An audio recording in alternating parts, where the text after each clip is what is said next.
Welcome, everyone, to the next edition of the HKH Connect show. Today, we're very excited to have with us a entrepreneur, a creator, an artist, a businesswoman, and truly just an inspiration and a wonderful origin story to share.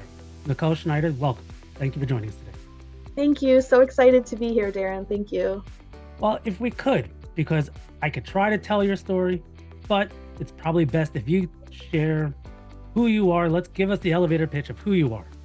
Yeah, so I guess you can say that crafting is in my blood. I started very young as I guess you would call it an apprentice. My grandma was a beautiful fashion designer from Colombia, South America, and she really made amazing things, and I would watch because she would not let me touch anything.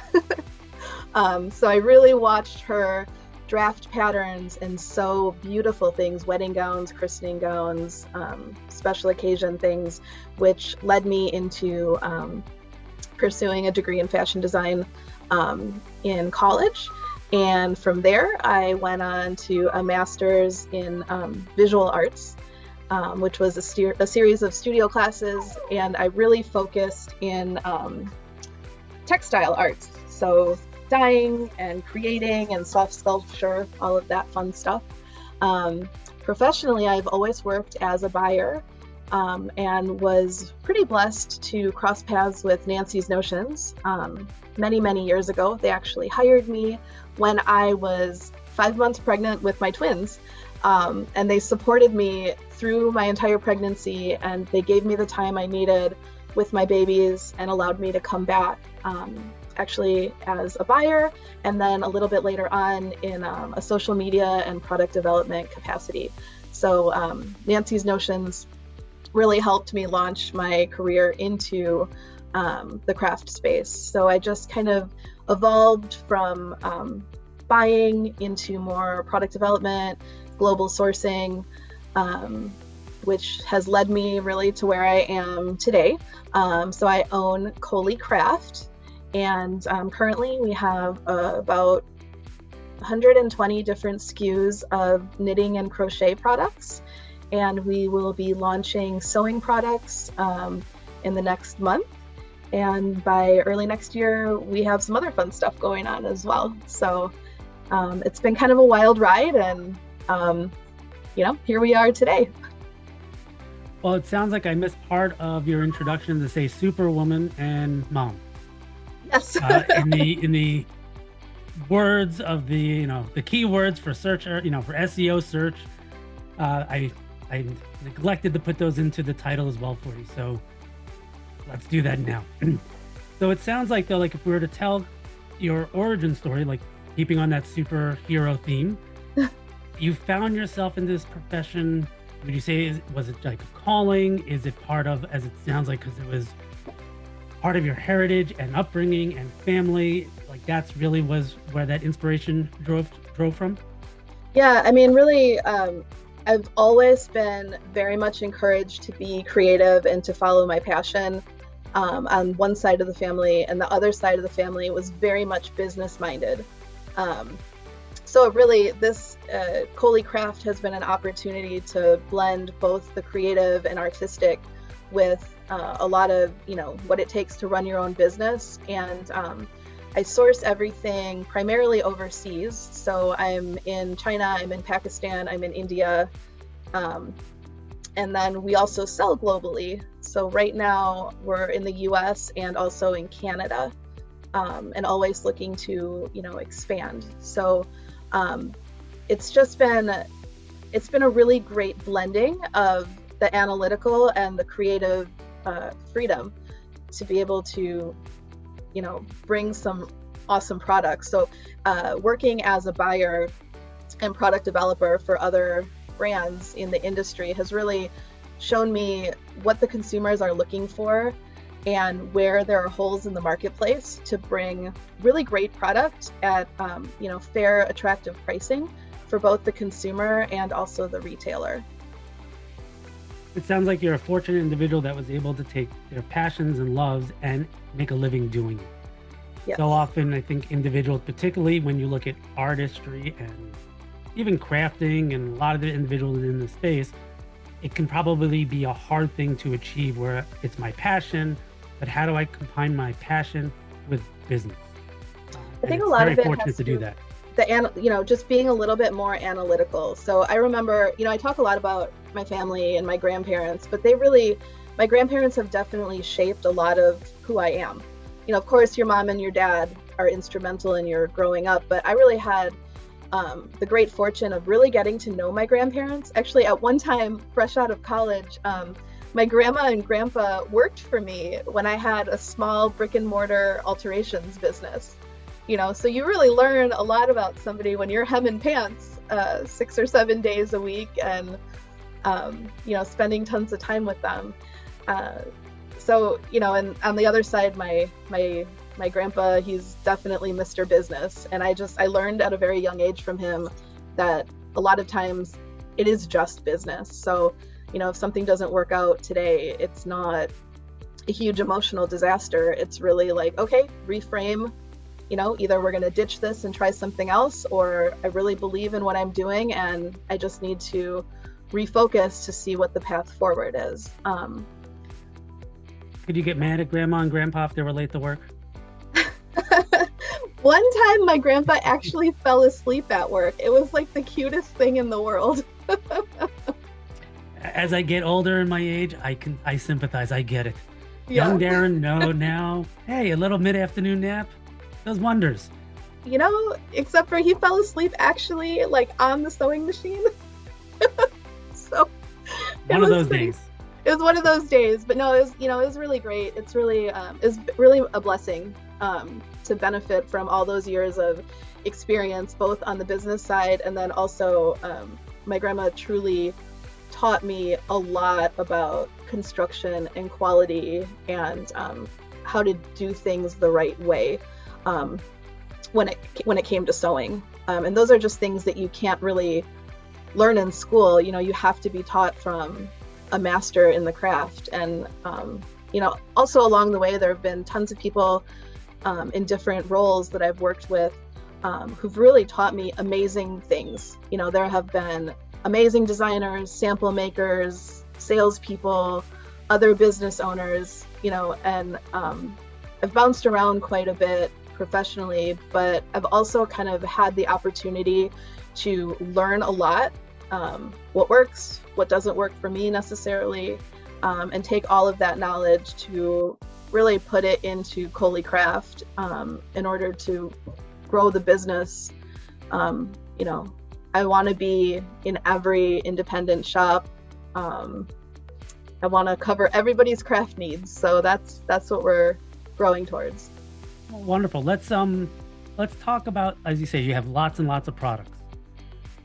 If you were to talk to, because our audience, right, we're speaking to shop owners, creators, professional makers, other manufacturers, in your idea spotting trends. Obviously, you don't want to share all your secrets, right? Because you want to come out with the product first.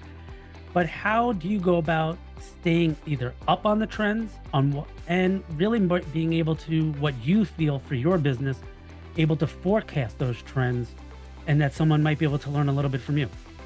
Yeah, so I really think, you have to open your eyes and objectively look at everything. So you might not necessarily like what you're seeing, but when you're seeing, for example, a mushroom, let's just say, if you're seeing it in home decor, if you're seeing it on clothing, if you're seeing it, with like kids and cartoons or whatever, if you're seeing a certain theme over and over and over again, you have to kind of say to yourself, hey, this is absolutely trending. And while it might not work for my brand, is there a way that I can integrate some of these themes? Or what can I do differently to, elevate the product, make the product better, make the product less expensive? There's a lot of competition out there. So if you're doing what everybody else is doing, you're just competing. So, you have to really look, and then you have to sit down and think about what makes sense for my business. And by bringing out another widget, is it just more noise, or is it something that truly is better than, less expensive, more accessible, or, going the other way? Is it so much more high end? And is there a reason that your product will then also command that retail? Um, Yeah, I'm gonna put a pin in something you said there for a moment because I want to come back to it. But are there, we'll say, industries that you might look to, like maybe looking at the car industry to see what colors they're using, or what they're forecasting for future car colors, or we'll say mainstream fashion, like say the Paris runways or the New York runways, or maybe it's watching a lot of science fiction movies. Like it's kind of creepy how correct a lot of Star Trek is. right. Right? Like you watch Star Trek, you watch a lot of these sci-fi movies where there's some of those kind of books that really made those movies. Some of these authors are really creepily discussing where, like is science fiction reality, is reality science fiction? I don't know for myself, but where do you kind of look? Or do you just sit there and doom scroll on TikTok and Instagram and just see, what keeps coming up in this feed? Or YouTube, right? Like take your social media digital channels to be able to curate large swaths of ideas. Because back in the day, in the 70s and 80s, you wanted to see trends, you got on a plane. Right. Right now, it's actually easier. Yeah, I mean, I think that I look every single place I can possibly look. So if I'm at the grocery store and it seems like something is jumping out at me, maybe it's like a packaging, or maybe it's, I'm walking down the aisle and this particular packaging color combination really stands out. I like to think about, well, why is that standing out? Or I'll just randomly go into stores that I don't generally go into, whether it's the hardware store or, I mean, my kids are old now, so I don't look at baby stuff, but every now and then I'll look at what's going on with baby things, or I'll pick up my kid's phone and I'll scroll their Instagram and see what they're looking at. That's for two different reasons, though. There's a work reason and there's a mom reason. Absolutely. Yes, we have full transparency in our house with all of their... I live that way in my house too. I've got two young daughters, and yes, there's a dual purpose, and they do love to send me those TikToks and like, check this out, check this out, check this out. And I highly encourage them to do that because it's something totally different. Yes. That would never show up in my algorithms because I'm just an old white guy.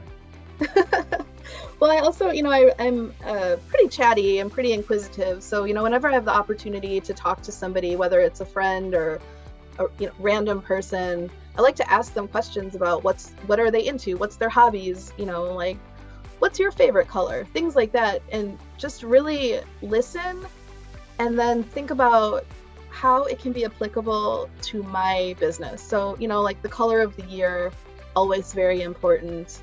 I even like to look at places like TJ Maxx and say like, okay, what's in store today? And then I have to make some judgment calls of, do I think this is upward trending, downward trending, or is this just something that's always going to be, like red trucks at Christmas time, right?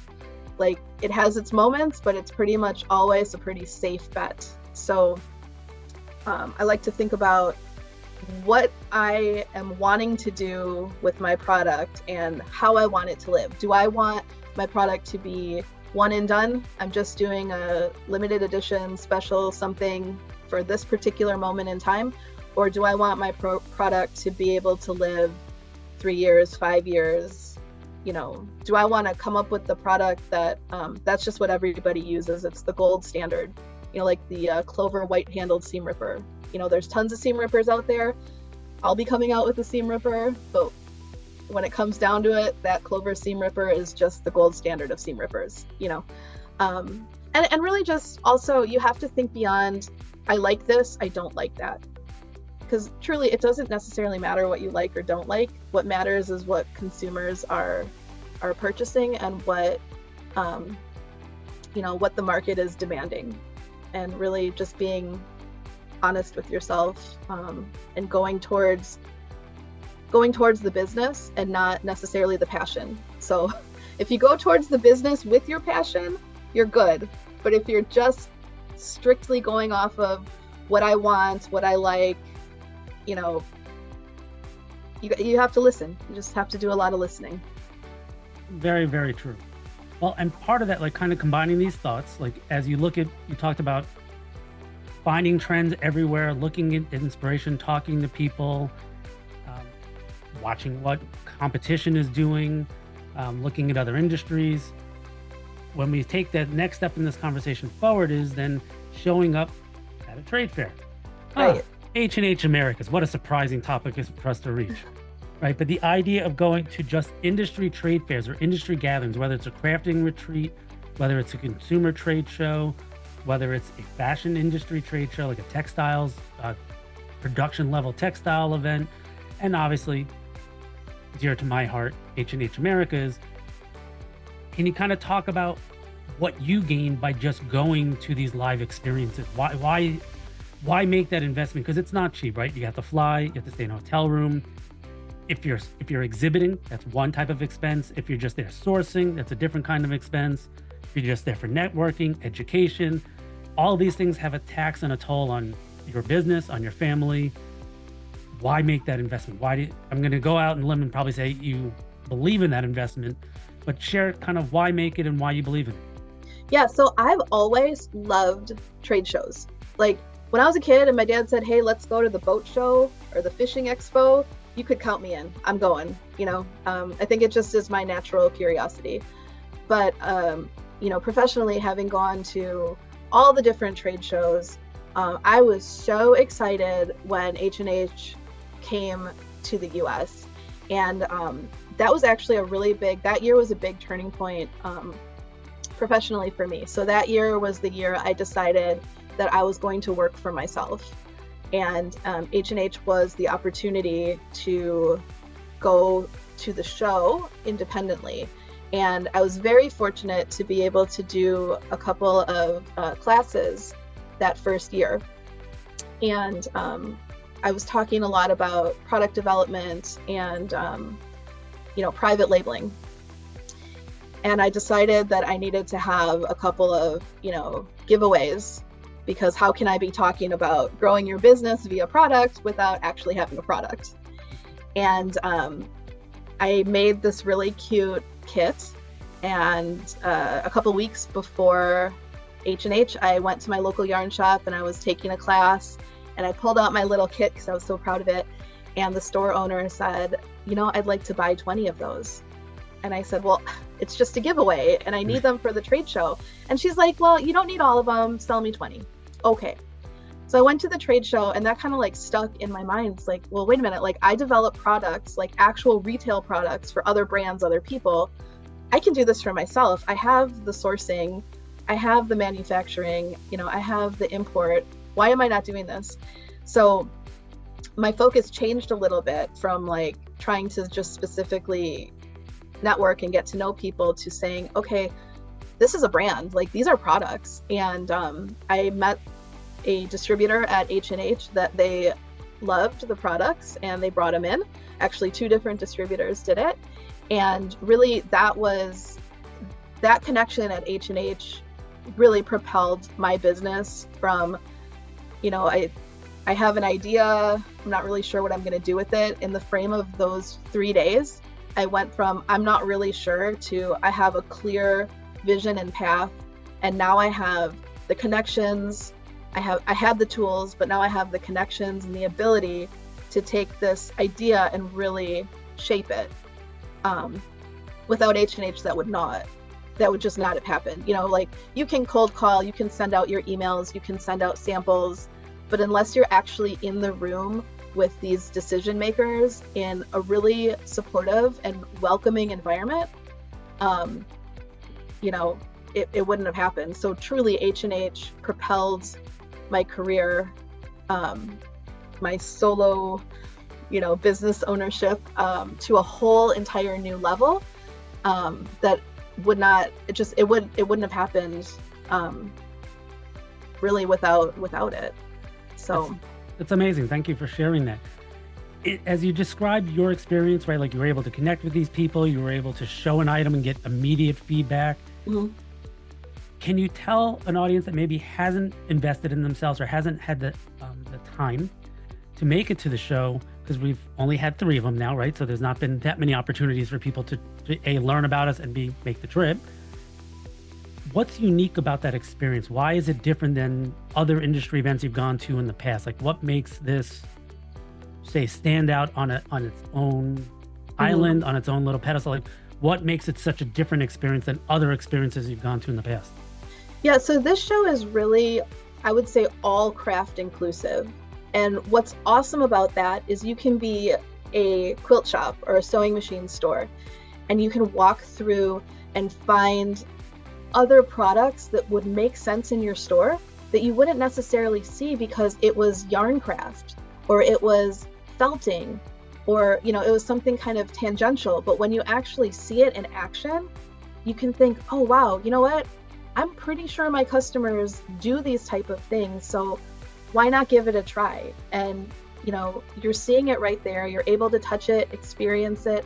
I always a lot of times in the past when I've developed something and then worked with the salesperson to explain like why it's great, why everybody needs it, it's those origin stories. It's the little kernels of information that you get from the one-on-one live in-person conversations that you can take that knowledge and get really excited about the product and impart it into your customer base. So really, going to the show, even if you're there for a day, I've talked to store owners and I've said, hey, you guys have to go for the day. One store owner told me that she drove in from Ohio, she went to the show, she took a nap, and then she drove back all in one day because it's that valuable to be able to walk and see and experience. And I think just the energy in general at H&H is so electric. People are excited, they're exploring. The education there is absolutely phenomenal. It is relevant, it makes sense. The free ice cream is nice. Yes, I mean, and yes, we're very fortunate. Our creative partner, the Craft Industry Alliance, has been wonderful in making sure we stay on trend, and we do have open committees so that it's not just us sitting here in some little basement coming up with ideas, that we hold focus groups throughout the year for people to learn and people to share with us what they need to make their businesses better. That it's not just what we think they need, they're telling us what they need. Right. It structures the classes. That's why we've launched things like our Content Creator Summit, which was a specific track of classes for people that make their living as content creators. It's not really a track for, I want to do social media for my store. That's one type of classes. It's I want to be a modern TV personality with my own talk show and my YouTube following, or people like Jonah Hand, who are celebrities, they're authors, they're creators, they're designers, and his business is about being on these social platforms. And that was something that came out directly from listening to our customers. This year, we're actually, again, we're launching the Sewing Dealer Summit. I saw that. Yeah. Which is really a cool. new specific program really targeting those sewing machine dealers and repair shops about how they get their technical training. And we hope to help them expand the things that they should carry in their stores. It's not just a sewing machine and a vacuum and maybe vacuum bags, but what about some of the disposables, right? Idea thread, needles, because they break, right? Buttons, all the things that they can do to bring their customers back into the store a little more often than once every, upgrade cycle or once every failure cycle of a machine. I found with sewing machine stores that they are the best place to sell notions, gadgets. I mean, really, if the sewing machine dealers really bought into the idea of notions, people that love their sewing machines, they also love all of their stuff to go along with it. Yeah. Well, hey, you buy a new car, what do they try to sell you? The floor mats. Exactly. The cup holder, right? Like, you need certain base things because when you buy it in the beginning, you need a starter kit. And then maybe fine, you branch out to a particular style, a particular type, a particular craft that you might be making on with the item. But that initial starter kit stuff is such an important point. Also, as you share, like the idea of what H&H represents, and people ask us, why don't we categorize the show floor? And it's partially because we believe as educators, as partners to the industry, we kind of want to force you to walk. We want to force you out of your comfort zone to learn something new, because it's not easy to learn something new, right? I'm 50 plus years old. I've been doing something the same way. and I just want to keep doing it the same way. And it's uncomfortable to learn, but we need to if we want to be good, thriving businesses. So making you walk past some product that might not seem relevant at the time, but that night, that next day, or maybe as you said, spotting color trends from the yarn industry. What does that have to do with the knitting, with the fabric industry? Absolutely. And really, from a vendor standpoint, from an exhibitor standpoint, spending 3 days next to other brands, you make connections, you make friends. You go from like, oh, that's my competition, to, yeah, maybe there's some competition there, but ultimately everyone's business is absolutely unique to the business. And if you're just, copying somebody else, then you're really not doing anything.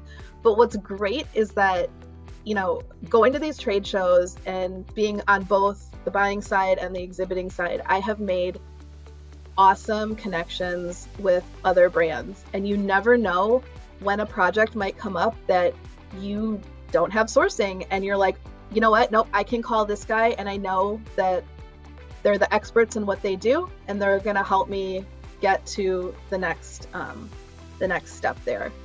And it's just hugely valuable. And I feel like H&H is so open and so welcoming, and really, you're rubbing elbows with decision makers there.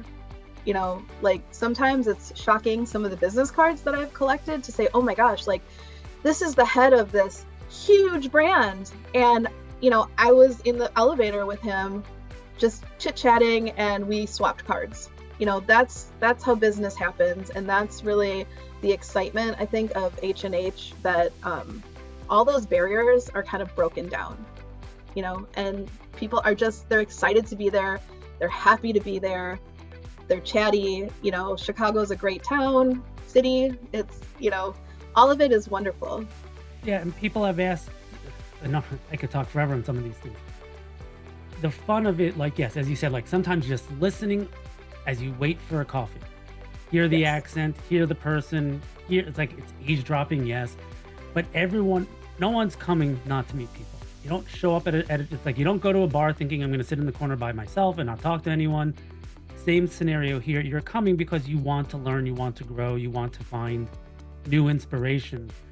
And that part of that fun of that exploring that floor, not knowing what you're going to find around the next corner. We believe introducing new types of customers that you may not have seen in the past, right? Where we've had a great focus on the cosplay community, where there's a professional audience, right, who are making these things for resale. They also work in theatrical design and many, fashion design, and they have this other cosplay area. You have the cosplay consumer that you have to think about, how can my store service these people? Because in many places, they have no choice but to shop online. But maybe there's a way to pull them into your store, right? Like, because they Sure. don't live in New York City, where you have these wonderful fashion and garment districts, or LA. Chicago's got a little one. When you're in North Platte, Nebraska, you probably don't have a lot of shopping choices and variety, but yet those people live in your community, and they want to feel welcome at your store. Or our new program last year we launched, called our Next Gen Artist Series, where Mhm. we're focusing on an under 18-year-old artist, because that's the next generation of artists, right? That's who are going to be the next creators. Those are the next icons of our industry. Some of them already are icons, as we said. Someone like a Jonahan, who's a crocheter. To our next gen artist this year was Jenny on the quilt block, a young woman Genesis. Wonderful quilter, wonderful personality. And it just showcased that a 14-year-old is your customer, this cosplayer is your customer. Or Mhm. 2 years ago, I'm not sure if you saw him, we had a gentleman named Maurice Green. If you're not familiar with it, you can catch it on H&H Connect. You can see the old one of Yeah. our main stage presence of him. H&H, Maurice Green, his handle on Instagram is the Crochet Boss. Oh, yes. Yes. Yeah. His first profession is a mixed martial arts fighter. He fights in a professional fighting league. He is, I don't know, 6'6", 230 pounds. He is what Yes. you would think like a football linebacker, just this massive dude. Yes. When he got to the show, I literally thought I was looking at a 3-year-old in a candy store. He was giddy. He was excited. He was just having so much fun seeing products. And he walks into the boxing ring in a Afghan crocheted by him. He sells headbands and he teaches inner city kids about how crocheting is how he clears his mind before a bout. It's a way of meditation. It's, all the good positive attributes, particularly when you're speaking to certain communities that he identifies with. Sure. He's your customer, right? And yes, our traditional profile, you can probably think of 60, 70-year-old individuals, maybe female, like this rainbow of people. We want to make sure you understand, like in the attendees to our show, as you say, it's a knitting shop, it's a crochet shop, it's a needlepoint shop, it's a quilt shop, it's a professional Etsy maker, and more. What I was surprised this year, we had the museum shop, gift shop owners. Sure. Oh, starting sure. to I attend. can totally see that with all the different kits and, Yep. like gifty things. That's really awesome information, I think, for well, for me to know like who the customers are coming, because I'm really excited. We'll be there in a booth uh, next May. Very excited for that. And yeah, it's a wonderful industry, and I feel like creative people are generally pretty open.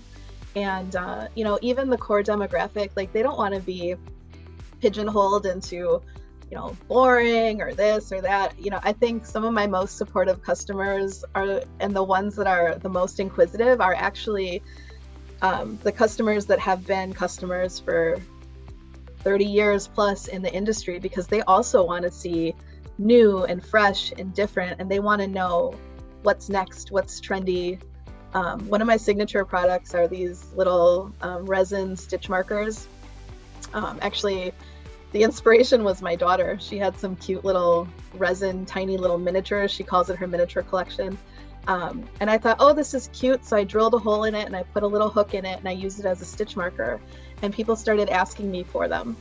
And I thought, wow, that's cool. Very different than traditional stitch markers, because it's bigger and, they're funny, like funny shapes. They're avocados and bananas and like goofy things. And I'll tell you, my local shop, those ladies were so supportive and so excited about something new and different that they would call and say, hey, please bring more in. We want to buy more. We want to buy more. you know? Well, as you talk about, as you say, future products, future ideas, as we kind of look towards 2025, right? We're in the latter part of this year already, right? Like it's scary to think that before we know it, Thanksgiving will be here. Like, oh my God, Yes. like, and then, and if your stores aren't ready, I'm sure you're well into some maybe Halloween craft making and then already starting that sales push for Christmas kinds of items, right? Getting people knitting those sweaters now for things that they can give away at Christmas and Hanukkah and Kwanzaa and pick your holidays of choice in the December timeframe. Right. What is there anything, as putting you on the spot? Can you tease something like what should people be excited to see from you coming up next year? So next month we'll be launching all of the sewing products. So lots of different general sewing notions. Very excited about that. We have a new item that is a complete new molded item. It has not been seen before. So really, really excited about that little brainchild coming out. And then next year we will be launching, in time for H&H, we will be launching paper crafting as well. So the goal is to have lots of different tools. So whether you knit, crochet, sew, quilts, scrapbook, whatever you're looking for, Coleycraft will have a product for you. That is super exciting. Anything else you want to share as we kind of come to the conclusion of this conversation? Is there anything you would want to tell our community to like say, hey, please stop and listen? I think the biggest thing is to just tell people that if you have a dream, if you have a vision, listen to it, believe it, and come up with an analytical way to achieve that dream. Over the years, there have definitely been some stumbling blocks for me. There have been, like with everyone, right? Some highs, some lows. But if you really want to do something, you have to follow that passion and you have to find ways to make it happen. So, whether you want to be the next Walmart or you're really, really happy making craft items and doing vendor fairs on the weekend and expressing yourself that way, listen to yourself and go for it. Yeah, as you say that, in my head, I started hearing that song, but I don't even know the name of it. I get knocked down, I get up again, right? Like Yeah. you're gonna get knocked down. You're right. Like whether it's personal life, business life, like, but that's part of, I think, unfortunately, being human. It also it helps shape who we are. It's like going through your first breakup. All of those types of things help shape you to where you go forward in life and in business. Again, looking into next year, one thing I'm going to say that's coming up, a little bit of a sneak peek here in the next 2 weeks, we're going to be releasing the 2024 lookbook from H&H Americas. So that's a Oh, new product that we're doing, and it'll be a PDF download free for everyone, and it has patterns in it. It has a review of the fashion show. It has a review of H&H Americas. It has a review of H&H Cologne, our sister show over in Germany. So I highly encourage people to watch on social media as a way to download it, because it's our first attempt at putting together this digital book. And we're very excited to see how it expands over the years, because our goal is to inspire kind of the interest now coming up, where we have H&H is about pushing product ideas into the stores go to the public. But now that those things came out in May, now we can go to the public and say, hey, check out these things that happened at this industry event. Go to your local retailers and ask them for it now. oh, that's great. That's such a nice bookend to the show for, not only a wrap up for last year, but also getting people super excited again about, next year. I love that. Yep. Because I need to do a little self promotion here, and we'll give you another shot as well. If any of this sounds interesting to you, I would say as exhibitors, as attendees. So if you haven't explored it yet, on our website, we have H&H Connect, which is our digital platform. It's open year round. You can explore the exhibitors, you can explore products, but what's actually most interesting, and you can actually watch video on demand, whether it's keynote sessions, main stage sessions. We made our content creator summit is all online, so Oh, for wow. free for people to watch and go take, view those on demand. But what's more interesting is it has basically LinkedIn for this community. So you can go on and see who's attended, who's maybe only visited online. You can make friend requests, you can make contact details, search by job titles, all of those different ways, just like LinkedIn, but it's very specific to this H&H community, and it is free to everyone. So I highly encourage people to do that. But on that platform, we offer open roundtable discussions where every month we gather on the third Wednesday, primarily for, we'll say, an exhibitor voice.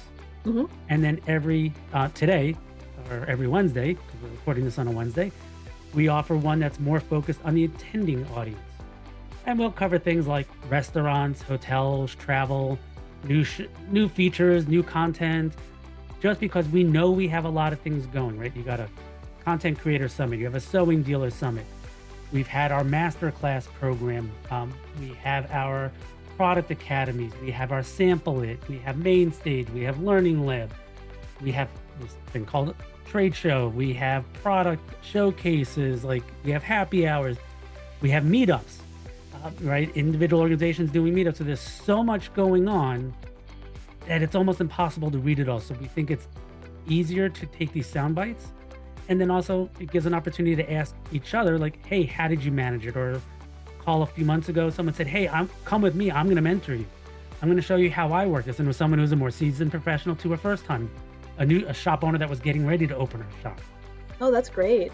So many resources. Yeah. So we really do pride ourselves, and we actually received an award from the trade show industry on how we connect with our attendees. So that was kind of exciting. I saw just got that. last week. Congratulations. Really, I can't say enough how H&H truly propelled me personally and professionally. I've been to so many trade shows over the past 20 years, and this particular one has just been very fresh and phenomenal. Really just a phenomenal show. I highly encourage you to walk the show, exhibit at the show, find a way to participate in person there, because the things that you will learn and the ways that you will benefit from the show will far outweigh the expenses of attending. Wonderful. Absolutely.